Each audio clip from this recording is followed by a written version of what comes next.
абулмаолӣ ҳамидуддин насрулло бинни муҳаммад бинни абдулҳамиди ғазнавӣ ки дар адабиёт бо номи абулмаолӣ насрулло маъруф аст, яке аз шахсони барҷастаи адабиёти асри дувоздаҳ мебошад.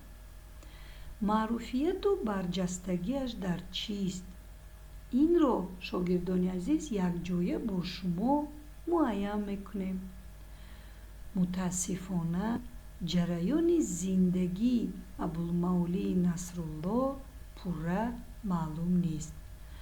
аз ахбороти ночиз ки дар баъзе сарчашмаҳо дарҷ гардидааст бармеояд. абулмаолии насрулло ибни муҳаммад ибни абдулҳамиди муншии шерозӣ, соли таваллуд ва вафот номаълум, адиб, муншӣ, насрнависи форстоҷики асри дувоздаҳ аст. адиб яъне устоди сухан, шахси бо донишу фарҳанг аст.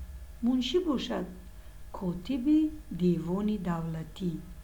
ҷойи таваллудаш Шероз, вале аксарият муҳаққиқон зодгоҳашро ғазна қайд намуданд. сарчашмаи дигари маълумот таскира мебошад. аз калимаи арабӣ зикр гирифта шуда маънои ёдоварӣ намудани касеро дорад. каме ба википедияи шумо медонистагӣ монанд аст, вале таскира асари илмӣ ба ҳисоб меравад. яъне китоб асту дар википедия бошад, чӣ хеле ки шумо медонед, мухтасар, кӯтоҳ менависанд.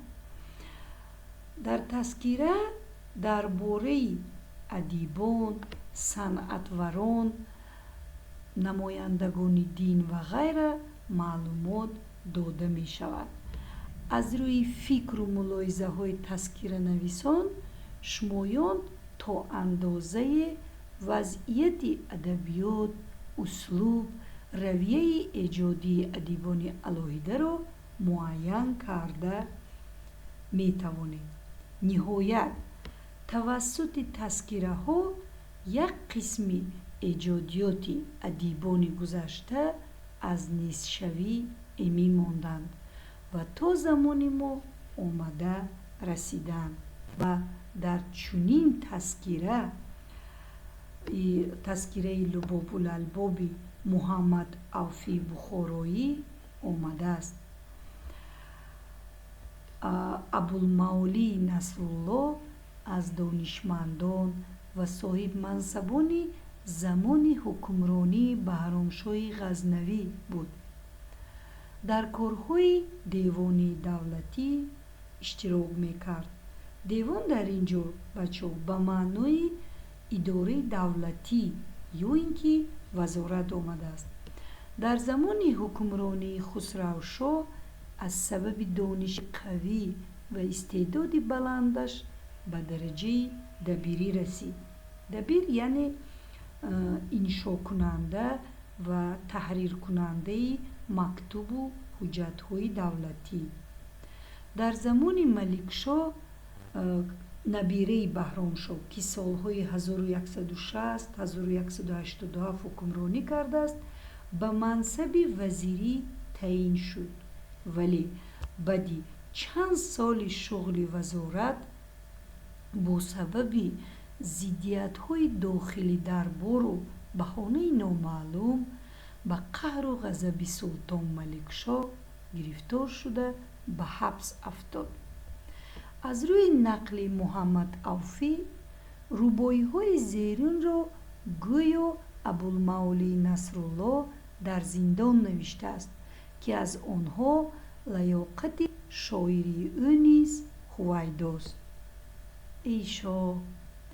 эй шоҳ, макун он чӣ бипурсанд аз ту. рӯзе ки ту донӣ ки напурсанд аз ту. хурсанд наӣ ба мулку давлат зи худоӣ. ман чун бошам ба банд хурсанд аз ту. аз байти аввал маълум аст که سلطان از سبب جوانی جلوی کار خود را به دست درباریان داد. با اغوای آنها ابوالمعالی را به حبس گرفته است. از روی گفته محمد اوفی دشمنانش ابوالمعالی را به قتل رساندند، نه اینکه سلطان.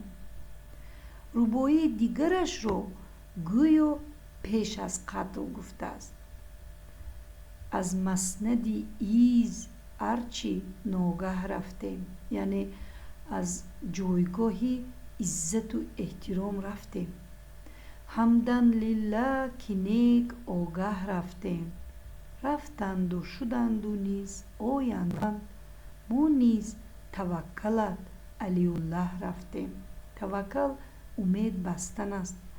از همین کلمه توکل به علی پی بردن ممکن است که گناهش پیروی به مذهب شیعه و اسماعیلیه باشد. خلاصه از آن که در زمان حکمرانی بهرامشاه جوان به کارهای دیوانی شرکت داشت و زمان نبیره او سلطان ملکشاه را دیده است، سالهای 1096 1165 را زمان زندگی او تخمین کردن ممکن است. از میراث ادبی ابوالمعالی یگانه اثری که تا زمان ما آمده رسیده است کلیله و دیمنه می باشد. آن را مؤلف تخمینا سال 1141 تألیف نموده به بهرامشاه غزنوی بخشیده است. بنابراین با نام کلیله و دیمنه بهرامشاهی نیز یاد می شود. در این اثر کلمات و عبارات عربی، آیت و حدیث ها، اشعار، صنعت های بدیعی به مانند تشبیه، استعاره، کنایه، مبالغه و غیره به طور وسیع استعمال کرده شده است. همه صنعت های بدیعی به طور ماهرانه و طبیعی کار فرموده شدند. از اینجاست که از جهت زیبایی اسلوب و لفظ افاده بدیعیات کلیله و دیمنه ابوالمعالی یکی از ترین آثار نثری فارس و تاجیک شماریده می شود. باقی سلامت باشید.